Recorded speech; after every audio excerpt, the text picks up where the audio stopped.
Pemancing Malaysia. Inspirasiku. Salam sejahtera dan salam hormat kepada semua penonton-penonton yang sedang menonton pada ketika ini. Terlebih dahulu saya ingin kenalkan diri saya.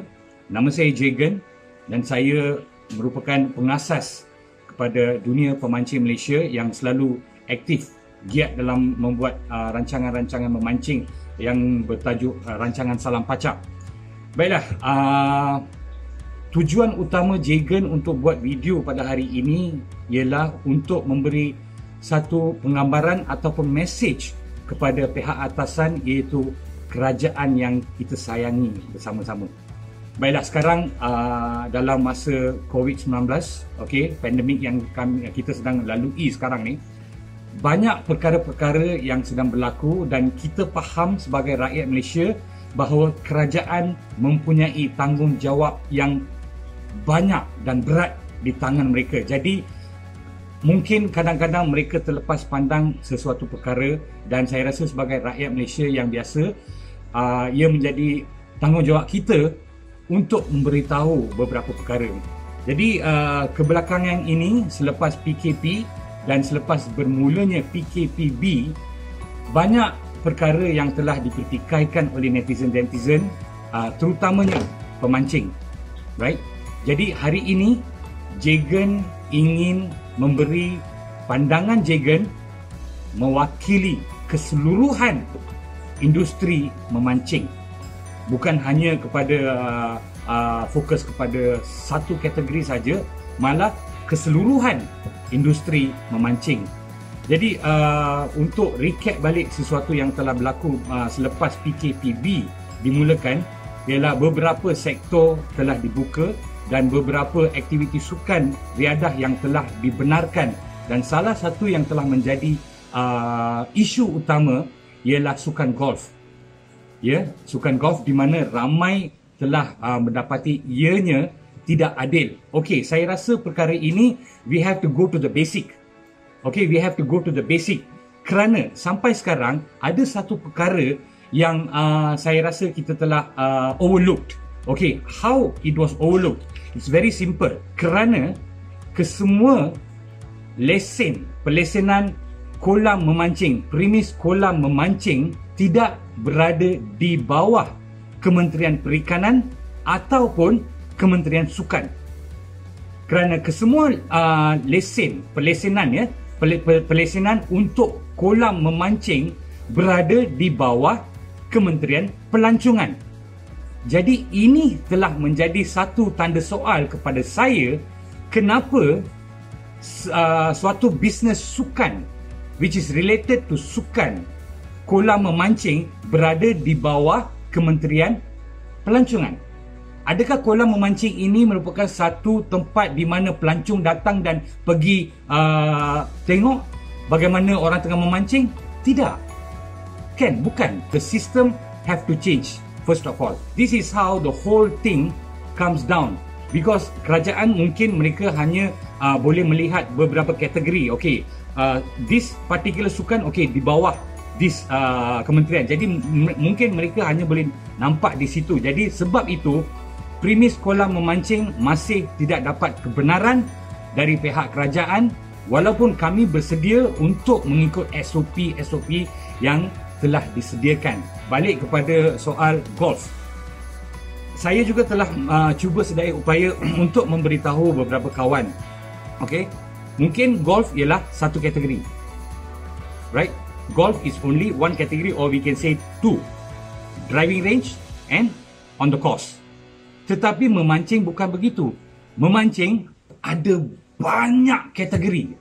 Okay, ada banyak kategori. Jadi kategori-kategori seperti laut, okay, pengusaha-pengusaha bot yang terkesan dengan PKPB sekarang ini, ya, bot, tekong, pantai, lepas tu ada tasik, ada lombong, ada casting, rumah rakit, kelong. Ramai pengusaha-pengusaha yang supplier umpun-umpun, supplier udang, kedai-kedai alatan menjual barangan memancing. Pengusaha-pengusaha kolam memancing seperti kolam air tawar, kolam air masin, kolam air tawar catch and release, kolam air masin catch and release, ramai yang affected in this matter. Okey, bukan saja pengusaha-pengusaha bot, bukan saja tekong mereka, pekerja mereka, malahan pengusaha kolam, mereka juga ada overhead mereka setiap bulan kerana mereka mempunyai staff, pekerja, elektrik. Okey, nak bagi ikan makan, supplier ikan. Sebab supplier ikan mempunyai jaring-jaring mereka, sangkar-sangkar mereka, dan ikan-ikan harus diberi makan. Jadi, kos pellet, kos makanan. Bukan di sana saja, malah di kolam juga sama. Ikan harus diberi makan. Dan apabila tokek kolam tak dapat generate income, jadi dari mana mereka dapat cover kos-kos semua ni? Mereka juga terkesan. Jadi kita dah mengharungi selama 70 lebih hari, iaitu dah 2 bulan lebih, nak dekat 3 bulan sekarang. Pihak kerajaan tolong buat sesuatu, fikirkan sesuatu di mana ia dapat menolong pengusaha-pengusaha dalam industri memancing ini. Bukan kolam saja, malah apa yang saya cakap tadi, bot, tekong, pekerja mereka, rumah rakit, kelong dan kolam dan sebagainya. Everybody is affected. Jadi apa yang kami harap ialah sesuatu dapat dibuat. Okey, kesemua masalah ini timbul hanya kerana satu sukan telah dibenarkan, iaitu golf. Dan sebab itu ramai pemancing-pemancing dan juga netizen-netizen yang berada di luar sana telah mempertimbangkan kenapa ia boleh jadi begini. Sebab takkan main golf sorang-sorang. Every flight for golf is minimum 5 to 10. Jadi bukan berkumpulan ke tu? Berkumpulan, because golf is also a sports. Golf is also something that you all gather together and you all go and sit in a cafeteria and you all go on the same flight together. Sebab apa? Setiap permainan golf very simple. Minimum flight 10 orang. Takkan dia bawa bag sorang-sorang. So you need to have a caddy. So each person having a caddy, 10 plus 10, 20 orang. Itu yang pihak kolam minta. Setiap sesi dalam satu kolam benarkan 20 orang. Dan jika perkara ini dibenarkan, pihak kolam bersetuju untuk mengikut SOP yang telah disediakan dan kami rela untuk mengambil langkah-langkah yang sepatutnya untuk mengikut SOP yang ditentukan. Jadi saya harap sangat kepada penonton yang telah melihat video Jagan ini supaya share sampai video ini sampai ke pihak atasan, dan kita harap pihak kerajaan dapat berbuat sesuatu tentang perkara ini. Dan dengan bercakap tentang topik ini, ianya bukan bermakna Jagan I'm blaming the government. No, government has done a fantastic job until today.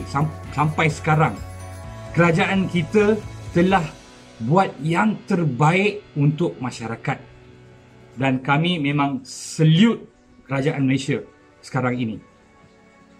Kalau bukan kerana kerajaan yang telah memberi banyak bantuan dan juga banyak isu-isu yang telah ditangani dengan profesional, kita tak akan dapat untuk melalui musibah ini.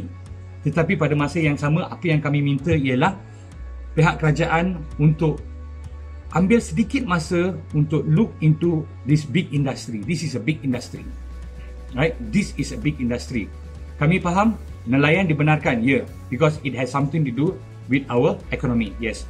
Tetapi pada masa yang sama, industri memancing juga memainkan peranan penting untuk memberi sesuap makan kepada ramai rakyat Malaysia dari Perlis hingga ke Sabah dan Sarawak. Please think about us also. Okay? Thank you so much for watching. Dunia Pemancing Malaysia.